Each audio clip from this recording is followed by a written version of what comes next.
Hey guys, Dave the On Station here. So today we are going to talk about training how you fight. Realistically speaking, if somebody breaks into your house in a home defense situation, more likely than not, at least for me, I'm going to be in my freaking underwear. I'm going to grab my gun off my nightstand, and I'm going to pry that first corner, take care of business. When it comes to law enforcement, military, duty capacity, or like a multitude of any other situations in which you have a little bit of time to kind of prepare or gear up before you start going to work. This is kind of talking about that. So lots of people have, helmets and plate carriers and or vests and chest rigs and slings and all this stuff, but how often do people really use it? I'm very guilty of it. When I go to the range, I might wear my belt set up and have my long gun. I might not even have a sling on my rifle just because I'm feeling lazy. What I want to start doing is really getting used to wearing all of the gear that I have or training with it, right?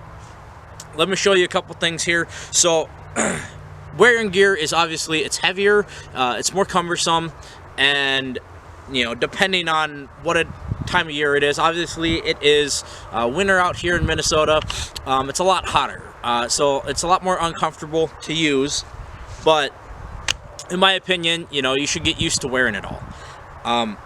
Today, I've got my long gun here. This is my BCM rifle.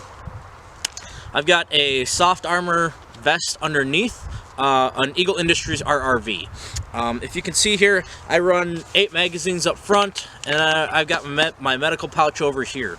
Now, training with gear definitely has its place, or all of this gear has its place.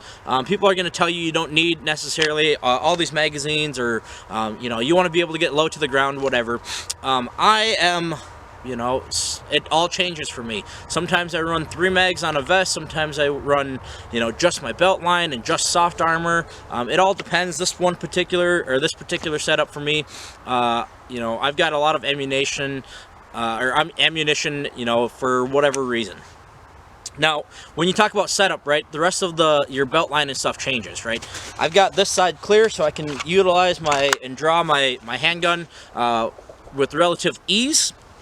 Same thing over here. I've got a belt pouch, or a belt mounted pouch for a secondary magazine for my long gun.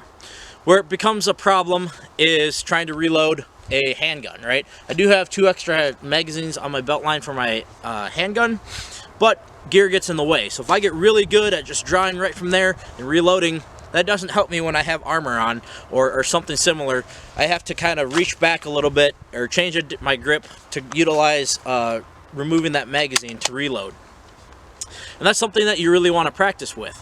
Yeah, there's different ways. I could change my mags to up here. I could put them on the sides. I could do wherever, change where it is on my belt line. But you got to figure out, and this is part of that process of how you figure it out, is using it, figuring out what works and what doesn't work. Now, the other thing I want to talk about is when you shoulder a weapon, right? So, you're on a rifle. If you're just wearing, a t-shirt and jeans or whatever, getting that rifle in and onto your shoulder is super easy, right? It's comfortable. There's not a whole lot in the way one way or the other.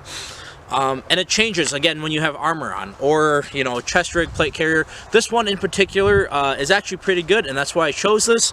The shoulder pads are super thin, and my carrier is kind of a little bit narrower at the top, and that was by design. So when I shoulder my gun, it's very similar. It adds maybe a 1/4 inch or so, very similar to not wearing anything. So depending on what kind of plate carrier you have, that may or may not be an issue for you, especially depending on what kind of plates and all that.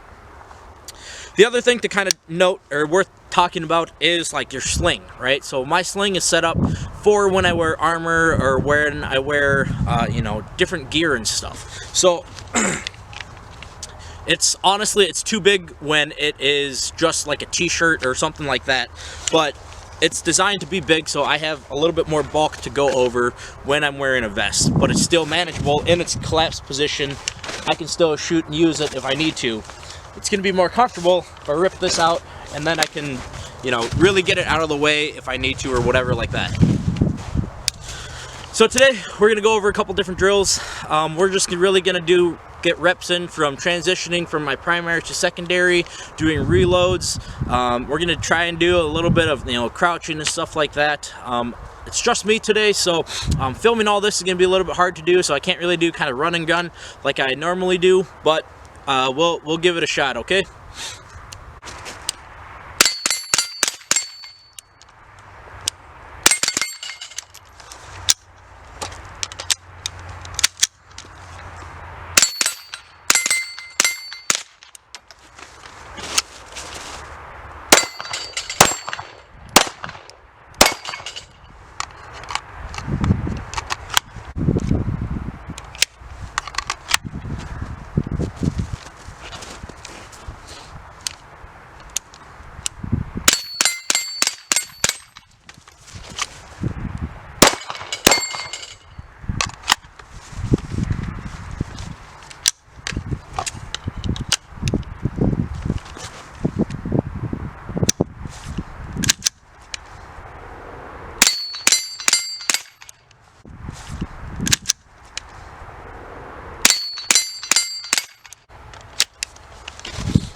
Alright guys, we are all done shooting today. So I found or identified a couple different problems that I have with my current setup. The biggest one is going to be reloading my handgun with this chest rig. I just got this one. I'm still working on getting it all set up right. The weight isn't too bad. It's definitely pretty comfortable. The hardest thing that I found today, or most uncomfortable, was going to be my sling was pinching my neck in between the shoulder, or the shoulder pad here, and my sling. My neck was getting pinched in there. So I need to figure out a different sling, or figure out a way to size this a little bit better to kind of avoid that from happening. The other thing that I need to work out with this setup is going to be how am I reloading my handgun. I didn't really get any footage of that just because I couldn't really do it efficiently. I really had to arch my back to be able to access a magazine, especially with this IFAK pouch right here. So I need to look at either moving this, changing its contents to my belt line, something like that, just to free up that reload a little bit. The rifle magazines were no problem, or to reload those was not really a problem at all. So my setup today worked out pretty well. But I would encourage you guys with your whatever you have, you don't need, the latest and greatest. You don't need level 4 armor. The majority of you don't, at least. And so I'm just going to encourage you to constantly evaluate and test and try and find deficiencies with your current setup. Whether that be, I wish I had more ammo. I need to be able to carry medical supplies. I want armor. I don't want armor. I want to stay light. I want to take weight out. Whatever you need to do, just practice with what you got and try to make what you got better. So that's pretty much all I got for you guys today. If you thought this video was cool, don't forget to like, comment, subscribe. Thank you very much. We'll see you next time.